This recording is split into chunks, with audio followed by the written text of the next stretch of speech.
Hello and welcome to the Headache Doctor podcast. I'm Dr. Taves, joined by Dr. Stoerzbach. And as always, it's our mission to empower and educate everyone with headaches and migraines to break free from a life of fear and dependence and thrive in everything you do.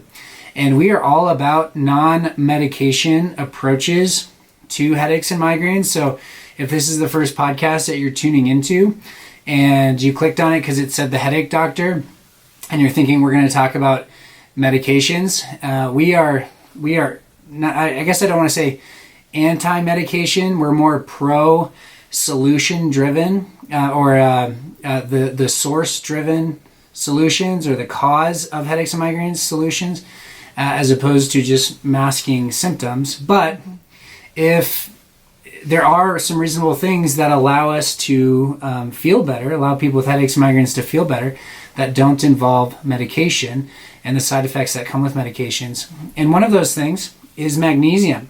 And so in today's podcast, we're going to talk about magnesium, and we're going to talk about what it is, what it does, and how that impacts migraines, or what's sort of assumed to be happening for someone with migraines to have benefit from taking magnesium. And then we're going to talk about different ways to consume it. So if you have headaches or migraines, maybe you've tried magnesium, or maybe you haven't, but it's a very commonly known method or supplement to sort of mitigate migraine symptoms, almost used as a preventative, as a preventative medication would. And so we're going to jump into that. Again, I have Dr. Stoerzbach with me.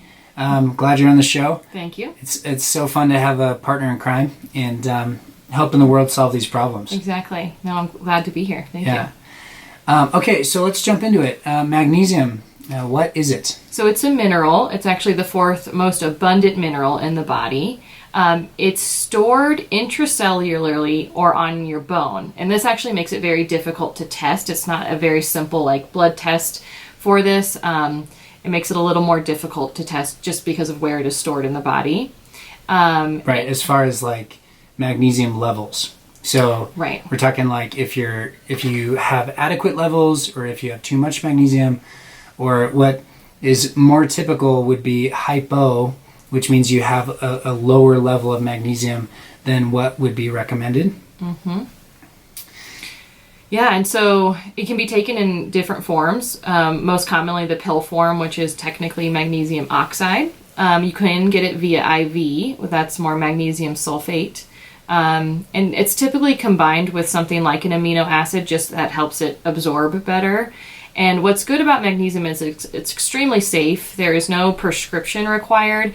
And like you said before, it kind of acts like a preventative medicine if taken consistently, for headaches and migraines. Yeah, we like that it's safe. And we'll get into this a little bit later, but a lot of medications, one, if there are side effects attached to it, so maybe it's a triptan, and that triptan, it helps with your migraine symptoms, but then you just feel awful. We hear that quite a bit, and that can be preventing someone from continuing with that medication as a long-term treatment regimen. And so having magnesium as an option with very few, virtually no side effects, and then also being safe for all different patient populations.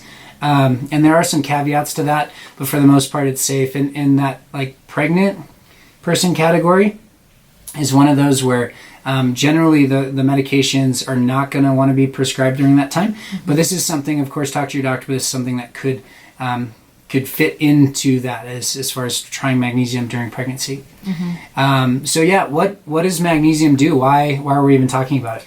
So it affects kind of the blood vessels. It promotes nitric oxide levels. That is a vasodilator. So for the cerebral or brain blood flow, it actually can help improve that. It also, interestingly, blocks the NMDA receptors. Big word for cortical depression. We've talked about this on other podcasts where there does seem to be, if you on an active MRI with someone in an active headache, kind of shows this cortical depression on their brain. And this actually slows that down. And so this is why it is actually thought magnesium can be somewhat more effective with migraines with aura or those visual disturbances more than others, is at least what we found in the research. Yeah, and so that, again, that's the neural activity in the brain. And when they actively look at what's happening in those on the brain neurons during a migraine aura, they see this sort of, it's a cortical depression, or basically cortical meaning the central nervous system, these neurons, there's almost like this wave that happens within them. And so blocking the NMDA receptors, as magnesium does, could play into that. And so specifically they're saying that migraine with aura, that category, can benefit from magnesium because of this interaction. Mm-hmm. It does a couple other things. It affects serotonin levels, which is interesting because we know that a lot of triptans and other medications prescribed for migraines also affect serotonin levels. And I found this very interesting. It also decreases circulating CGRP levels. And those are the most new drugs out on the market that are trying to block CGRP levels, but it looks like magnesium actually can help this as a supplement, which is great. Yeah. So these the latest and greatest drugs are like the Aimovig, Emgality, and they act on CGRP receptors. Think of it just as like this little protein that's helping transmit a pain signal. These CGRPs have involvement in a lot of different areas, but they're seeing that they're commonly seen with migraine patients, and so that's where this new research is going, is interacting with these CGRPs, and so magnesium can decrease circulating CGRP levels, and so it's kind of like you're having a similar mechanism to like in Ajovy, Emgality. Obviously, if we talk about potency or dosage or those types of things, but what we're trying to do here is just to connect magnesium and the mechanism of it to drugs that are commonly prescribed for migraines. So that's triptans, which are very commonly prescribed, and then these newer ones, these CGRP drugs that you'll probably see commercials for. A lot of money's got into them. So anyways, it's kind of cool because magnesium, of course, is going to be much safer than these other drugs. And it's a way that you can sort of more naturally solve this problem or get the same sort of impact. Yeah, and kind of talking about the natural approach of, obviously you can go to the store and buy a supplement for it. There's like 100 different types of magnesium, so that can feel a little overwhelming sometimes. But you can just consume it through food, and just understanding which foods have it is really important. So we have a list here for you guys that, anyone can try and is safe for anyone through diet to get this in their system. So do you want me to start? Yeah, go for it. So nuts and grains, black beans and lentils. We've got some cereals, spices, cocoa, tea and coffee. That's a great one.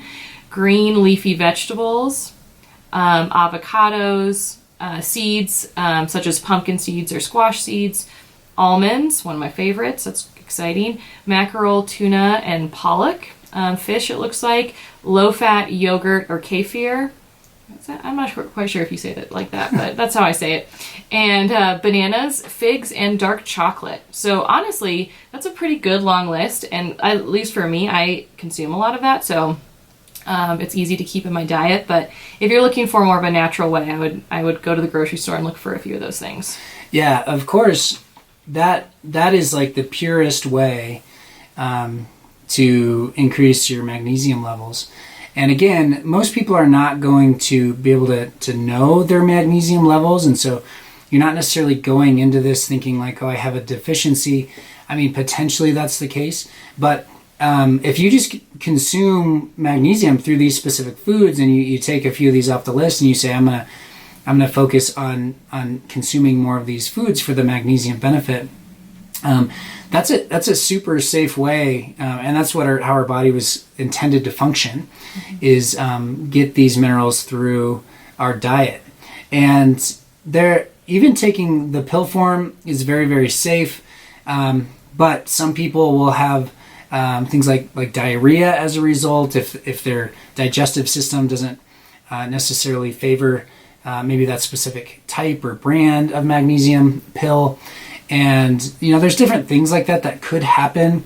From what I understand, the IV method, or just the higher doses of magnesium, that's where you might have to be aware of more of the side effects, especially for women who are pregnant and contemplating using magnesium. Again, still very safe, but something where you might want to have a conversation with your doctor.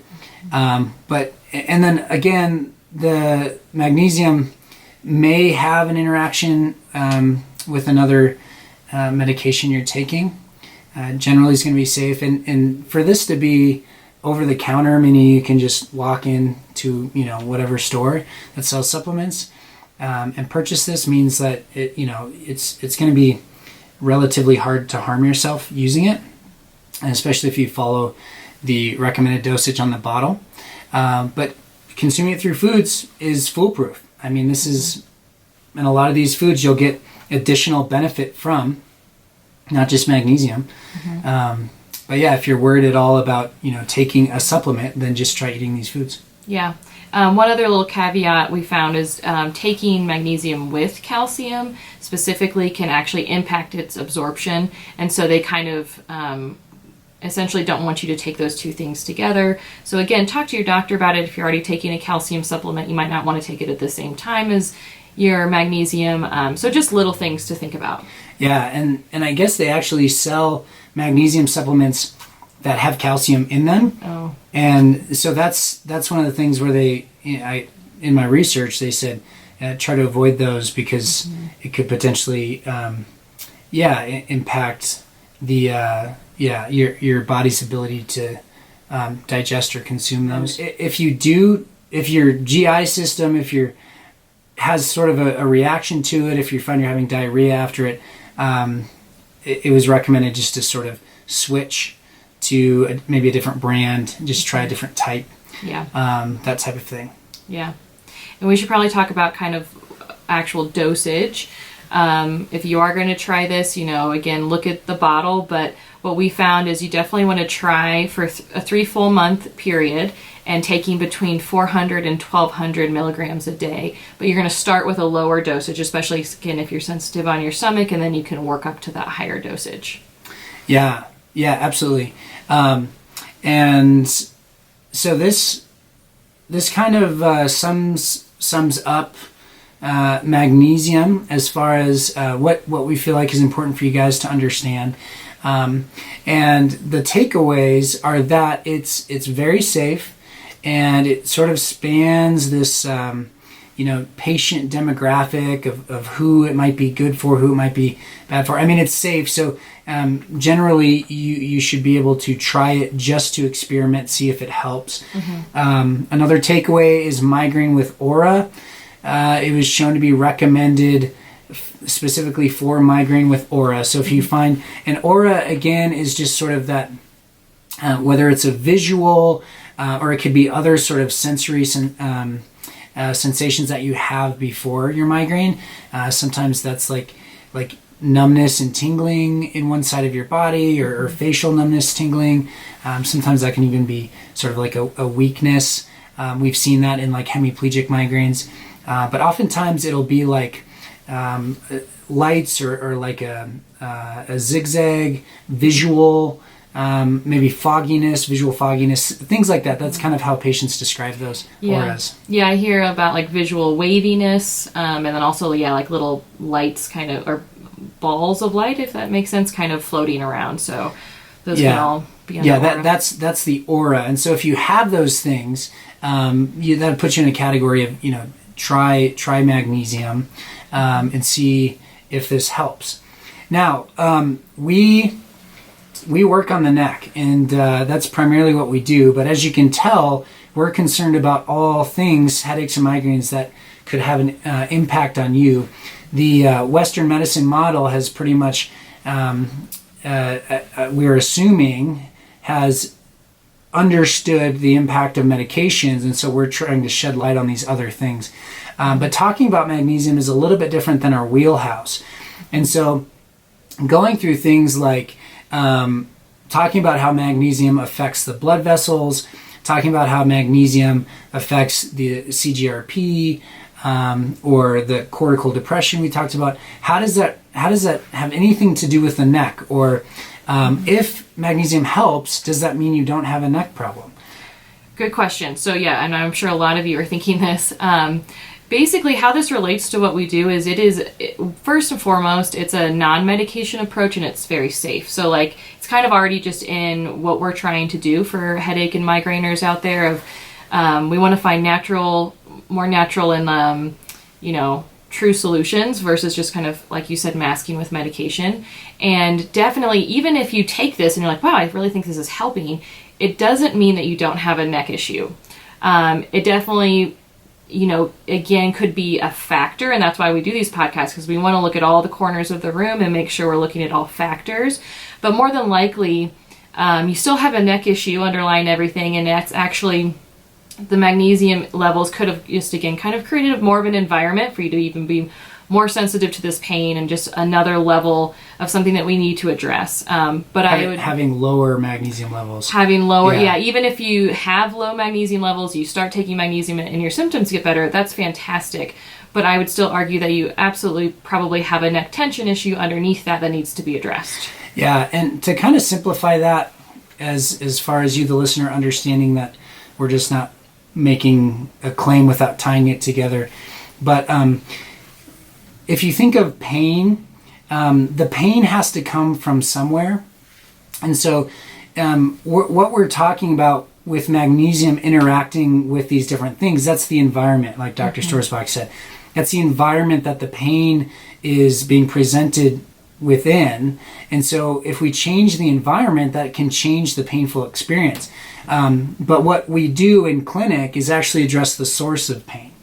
And so magnesium can be a very good option for the environment that the pain is in, meaning like your threshold and how your brain is responding to that pain signal. But the actual pain signal itself, nothing we talked about as far as magnesium interacting with, nothing in there should be causing pain. Right. And so that's the one thing that's missing from the whole conversation. Whereas magnesium is going to affect how you, or impact how you experience pain, just like a triptan would, or the CGRP drugs, and that's why they work. But actually addressing the source of pain, if magnesium works for you, great. And if you have a quality of life that allows you to, continue in the magnesium is something that has impact for you, for years down the road, and you find that as your solution, that's wonderful. But what we're saying is you're likely still dealing with a neck issue, and so if you take magnesium, maybe it helps a little bit. Don't be discouraged, because what we can do is come alongside, work on your neck. Maybe that'll allow the magnesium to be even more impactful, but we're addressing that source of pain, which is likely a neck issue, and that can complement this type of approach. Exactly. Well said. Yeah. So that's everything we feel like you guys need to know about magnesium. If you have any questions, just want to reach out to us, provide us with things that we should talk about in the future. Please send us an email at hello@noveraheadachecenter.com, or you can even text. So if you're driving, pull over, but if you're at home or on a walk or something listening to this, you can use your phone and text 719-598-1010, and that will actually pop up on a little app we have on our phones here, and it will say, so-and-so texted you, and we can text back. It's pretty cool. So if you have questions, just let us know. And then we've had a lot of people that start listening to our podcast and reach out, and we love that. We have people from all over the country that reach out and that we work with virtually, so it doesn't have to be in person. But again, it's our mission to educate and empower everyone with headaches and migraines to break free from a life of fear and dependence and thrive in everything you do. Thanks for listening.